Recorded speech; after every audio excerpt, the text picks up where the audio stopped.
Bonjour à tous, aujourd'hui dans cette vidéo nous allons voir comment on peut trouver notre don, parce qu'il y a beaucoup de personnes qui me posent la question et aujourd'hui dans cette vidéo je vais prendre le temps d'y répondre. Alors il y a beaucoup de personnes qui sont désireuses d'aider les gens, qui sentent qu'ils ont quelque chose pour aider les autres mais qui ne trouvent pas forcément la capacité qui va leur permettre d'aider leur prochain. Alors, il faut savoir qu'on a tous un don, qu'il soit spirituel ou non. Alors, après, pas obligé que le don qu'on a, il soit spirituel, d'accord? On peut être médium, guérisseur, magnétiseur, bien sûr, mais on peut aussi avoir un autre don qui sort du contexte spirituel. Par exemple, on peut avoir un don pour la musique, on peut avoir un don euh, pour la télépathie, on peut avoir un don pour la création, la peinture, etc. Après, c'est à vous de trouver votre propre capacité et votre propre don, le propre talent pour lequel vous êtes destiné à exercer ou à aider les autres. Voilà. Quand je dis aider les autres, c'est pas forcément spirituellement, ça peut être aider les autres par la peinture, pour libérer la créativité, ça peut être aider les autres par la musique, pour libérer aussi les émotions et leur permettre de poser des mots sur des, des, des choses qu'ils n'arrivent pas à extérioriser. Ça peut être le théâtre pour aider le corps à se réveiller et à être moins timide. Voilà, quand je dis le don, c'est pas forcément un don spirituel, ça peut être un don qui sort du contexte spirituel et qui va aider votre prochain tout autant en fait.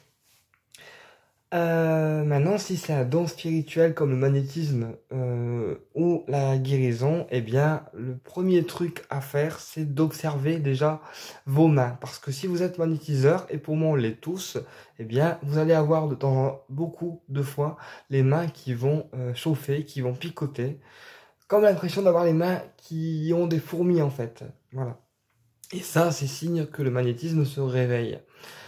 Pareil, si il y a des personnes qui ont des douleurs en face de vous et que vous les sentez, eh bien c'est que vous êtes réceptive à l'énergie subtile qui vous entoure et à l'énergie des personnes, et donc il se peut que ça soit aussi du magnétisme qui se réveille, ou alors c'est tout simplement aussi l'empathie qui se réveille, puisque l'empathie est un don officiellement, mais pour moi c'est un don qui sert pas à grand chose.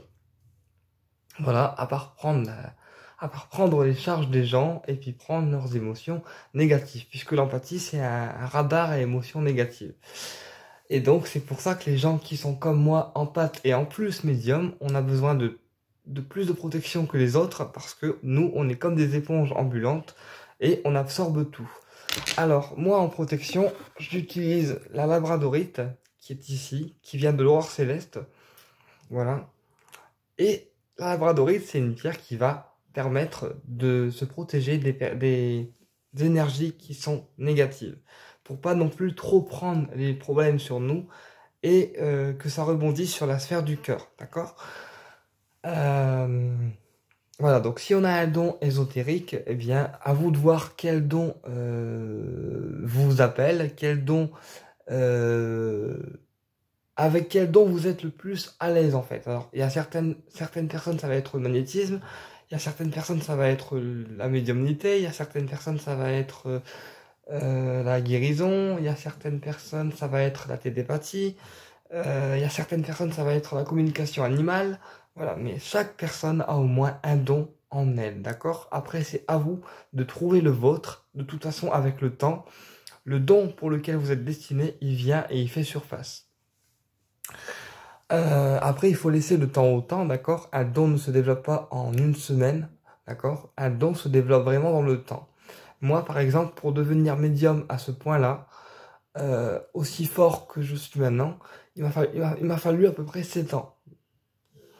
Donc 7 ans, c'est quand même énorme, mais c'est le temps qu'il a fallu au don pour se réveiller complètement. Alors après, maintenant, j'estime qu'il est assez réveillé, quoique on apprend tous les jours, donc voilà, on laisse le temps au temps et on laisse les capacités se réveiller. Maintenant, comme je vous disais, si c'est un don qui est extérieur au monde spirituel, c'est pareil. On laisse le temps à votre don de se réveiller. Donc ça peut être un don pour la création, ça peut être un don... voilà, chaque personne a une capacité qui lui est unique, dans le sens où chaque personne est unique, d'accord? Et si vous avez un don que vous avez décelé en vous, eh bien, le mieux pour le découvrir et le déclencher, eh bien, c'est de le travailler constamment, sans relâche. Même si au début c'est dur, parce qu'on n'y arrive pas, parce qu'on ne se sent pas capable de le faire, on ne se sent pas assez fort, on lâche rien, on le travaille, on le travaille, on le travaille. Et c'est à force de travailler votre capacité, qu'elle soit spirituelle ou non, que vous allez arriver en fait à apprivoiser votre don et votre nouveau talent en fait, quelque part. Parce que beaucoup de personnes ont des capacités en eux, mais par manque de confiance, eh bien, les capacités restent endormies. Et il faut d'abord faire un travail sur soi au niveau de la confiance pour que les capacités et votre don, en fait, se réveillent, qu'il soit spirituel ou non, d'accord? C'est-à-dire qu'un don n'est pas axé uniquement sur le spirituel. Ça peut aussi être un don, comme je vous disais, pour la musique, pour la création, pour la peinture. Voilà, après, chacun a une capacité qui lui est propre. Donc le mieux pour le découvrir, c'est de la travailler sans relâche et sans se dire j'y arriverai pas, sans se dire que vous n'êtes pas assez fort et sans laisser le mental prendre le contrôle sur vous en fait. Et laissez-vous guider. De toute façon, si vous avez un don à exploiter, les guides feront en sorte qu'il se réveille en temps voulu. Voilà, j'espère vous avoir éclairé sur le sujet et je vous dis à très bientôt pour une prochaine vidéo et au plaisir de vous y retrouver.